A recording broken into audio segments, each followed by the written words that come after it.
আসসালামু আলাইকুম। কাজী furniture gallery থেকে শুভেচ্ছা জানাচ্ছি। আমরা আপনাদেরকে কাজী ফার্নিচার গ্যালারিতে সবসময় রাজকীয় খাট দেখাই।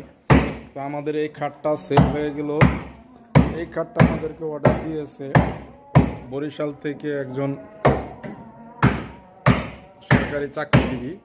তো উনি আমাদের দুইটা খাট নিয়েছে এবং এই একটা পালং খাট। আসলে আমাদের সবসময় আপনারা জানেন আমাদের কিন্তু রেডিমেড শোরুম না, আমাদের হচ্ছে কারখানা। তো সবসময় আমাদের সব কিছু এলোমেলো থাকে। তো এই খাটটা আমরা কমপ্লিট সেটিং দেওয়ার জন্য কমপ্লিট করলাম। এটা কালারের কাজ চলতেছে, কারণ কালারের কাজ ফিনিশিং দেওয়ার আগ পর্যন্তই সব কিছু সেটিং সেট আপ শেষ করা লাগে, না হলে পরবর্তীতে আপনার এটা নিয়ে হাতুড়ের বাড়িটারি বা তো এই খাটটা আপনারা দেখতেছেন, মিস্ত্রি আমাদের কাজ করতেছে সেটিং